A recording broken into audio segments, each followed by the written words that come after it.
பிரபலமான ஒரு ஆங்கரோட வாழ்க்கை பத்தி தான் இன்னைக்கு நம்ம தெரிஞ்சுக்க போறோம். தாங்க தெரிஞ்சுக்கலாம். பிரியங்கா அப்படின்னு சொன்னாலே அடடே ஆங்கர் பிரியங்கா தானே அப்படின்னு வாய பொழந்து கேக்குற மாதிரி இன்னைக்கு ரொம்ப ஃபெமிலியர் பர்சனா வள வந்துட்டு இருக்காங்க. ரியல் லைஃப்ல எப்படின்னு தெரியல அப்படின்னு நிறைய பேருக்கு கேள்விக்குறி இருக்கும். சோ அவங்கள பத்தி முழுமையா இன்னைக்கு நம்ம தெரிஞ்சுக்க போறோம். பிரியங்கா தேஷ்பாண்டி இதுதான் அவங்களோட முழு பெயர். ஏப்ரல் 28, 1990 பிறந்திருக்காங்க. ஐயோ இவங்க சூப்பரா தமிழ் பேசுறாங்க, நம்ம தமிழ்நாட்டு பொண்ணு தானே அப்படின்னு கேள்வி கேட்டீங்கன்னா கண்டிப்பா கிடையாது. இவங்க கர்நாடகா நாட்டை சேர்ந்தவங்க. அது மட்டும் இல்லாம இவங்க அப்பாவோட பேர் தேஷ்பாண்டி, அம்மாவோட பேர் சுனிதா. இவங்களுக்கு ஒரு பிரதரும் இருந்துட்டு இருக்காங்க. இவங்க கரெக்டா 7 வயசு இருக்கும் பொழுதே அப்பா இறந்துடுறாரு. ஒரு சிங்கிள் பேரண்டா இருந்து அவங்களோட தம்பியும் சரி இவங்களையும் சரி அவங்க அம்மா அவ்வளவு ஒரு சேஃப் அண்ட் செக்யூரா நல்லா படிக்க வைக்கிறாங்க. கர்நாடகாலே ஸ்கூல் முடிச்சுட்டு அவங்க சென்னை ஷிஃப்ட் ஆகுறாங்க ஃபேமிலியோட. அம்மா ஆல்ரெடி சிவில் இன்ஜினியர் அப்படிங்கறதுனால அவங்களுக்கு ஒர்க் இந்த இடத்துல தான் கிடைக்குது. அதுக்கப்புறம் வந்து பிரியங்கா என்ன பண்றதுன்னு யோசிச்சுட்டே இருக்காங்க.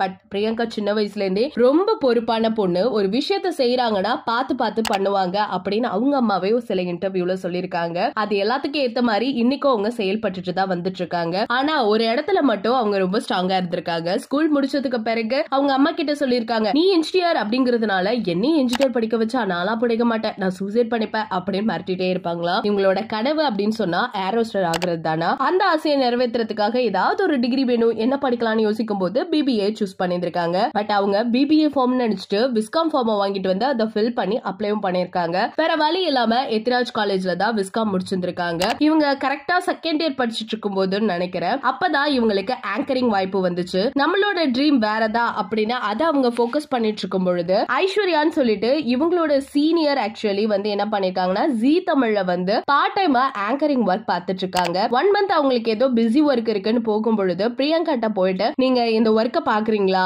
ஜஸ்ட் 1 மந்த் தான் அப்படின்னு சொல்லியிருக்காங்க. பிரியங்காவால மறுக்க முடியல. பிகாஸ் பிரியங்காவோட கேரக்டர் எப்படி அப்படின்னு கேட்டா ரொம்ப ஜோவியல் பர்சன். எல்லார்கிட்டயுமே காமனாவே அவங்களோட வெளிப்படையான ஒரு கேரக்டர்ல இருந்துட்டு இருப்பாங்களா. ஏன் இத்தனை பேர் இருக்கும்போது பிரியங்காவை கை காட்டி அவங்க கேட்டாங்க அப்படிங்கும் பொழுது பிரியங்கா பொறுத்த வரைக்கும் நல்ல பேச்சு திறமை இருக்கக்கூடிய ஒரு பொண்ணு. எல்லாருமே ஈஸியா ஈர்ந்துடுவா. அது மட்டும் இல்லாம ஒரு நல்ல ஒரு பர்சன், நல்ல ஒரு நம்பிக்கையான ஒரு பர்சன் அப்படிங்கறதுக்காக அவங்க சொல்லி விட்டுருக்காங்க. அப்போ 1 மந்த் வந்து அங்க ஒர்க் பார்த்திருக்காங்க. அழகிய பெண்கள் அப்படின்னு சொல்லிட்டு ஒரு ஷோ பண்ணும் பொழுது அந்த ஷோக்கு பார்ட் டைமா ஒர்க் பார்க்கும் போதே ஒரு 5000 வந்து அவங்க சேலரி வாங்கிட்டு இருந்தாங்களா. அதுக்கப்புறம் ஜீ தமிழ்ல பிடிச்சு அவங்களுக்கு நெக்ஸ்ட் ஷோன்னு கொடுத்துட்டே இருந்திருக்காங்க. ஒரு கட்டத்துக்கு மேல இது நம்மளோட கெரியர் கிடையாதே, இதை விட்டு வெளியே போகணும் அப்படின்னு அவங்க நிறைய டைம் யோசிச்சிருக்காங்க. அதுக்கப்புறம் சரி ஓகேன்னு சொல்லிட்டு அதுல இருந்து ரிலீவும் ஆகி ப்ரொமோட்டரா வேலை பார்த்துட்டு இருக்காங்க. அதுவும் என்னன்னா ஐபிஎல்ல இந்த பால் பொறுக்கி போடுற ஒர்க் தான் பார்த்துட்டு இருந்தாங்களா. அப்ப ஒரு நாளைக்கு வந்து 600 ரூபாய் சம்பளம்னு சொல்லியிருந்திருக்காங்க. அப்ப கம்பேரிங் பண்ணிட்டு இருக்கவங்கள்ட்ட பிரியங்கா போய் கேட்டாங்களா, ஒரே தடவை நான் கம்பேரிங் பண்ணிக்கிறேனேன்னு கேட்கும்பொழுது ஐயோ ப்ரொமோட்டர்ஸ் எல்லாமே கம்பேரிங் எல்லாம் பண்ணக்கூடாதுப்பா, இந்த இடத்துக்கு நீங்க வரவே கூடாது, நீங்க எல்லாம் எப்படி மைக் பிடிக்கிறது அப்படிங்கிற மாதிரி இருக்கும் பொழுதுதான் பிரியங்கா யோசிச்சாங்களா, என்னது நான் மைக் பிடிக்க கூடாதா,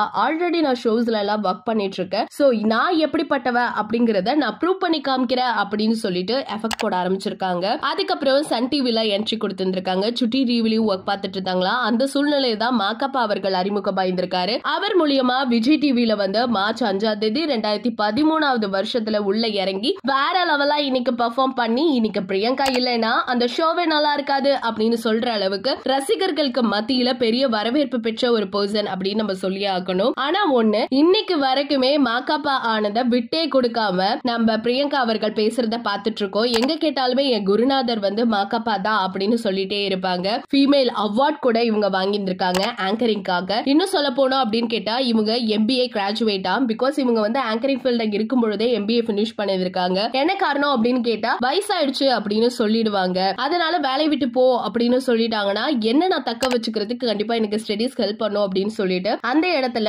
அவங்க எம்பிஏவும் கம்ப்ளீட் பண்ணிருக்காங்க. அதுக்கப்புறம் பிப்ரவரி 19 நினைக்கிறேன் 2016 வந்து இவங்க ஒரு மேரேஜ் பண்ணாங்க. அதுக்கப்புறம் அவங்களுக்குள்ள ஏதோ ஒரு சில கருத்து வேறுபாடலால இப்ப பிரிஞ்சுதான் இருக்காங்க. இன்னும் சொல்ல போனோம் அப்படின்னு கேட்டா எங்க ஒர்க் பண்ணுமே பிரியங்கா அவர்கள் பெர்ஃபெக்ட்டா ஒர்க் பண்ற ஒரு பர்சன், இன்னைக்கு பொறுப்பா இருக்க ஒரு பொண்ணு அப்படின்னு சொல்லி ஆகணும். இப்ப ரீசெண்டா கூட நிறைய விஷயங்களை நம்ம தொடர்ந்து கேட்டுட்டு இருப்போம். ஃபார் எக்ஸாம்பிள் பிரியங்கா அவர்களுக்கு செகண்ட் மேரேஜ் பண்ண போறாங்க அப்படின்னு சொல்லிட்டு அவங்க அம்மா ஒரு தடவை வந்து ப்ராமிஸும் வாங்கியிருந்தாங்க.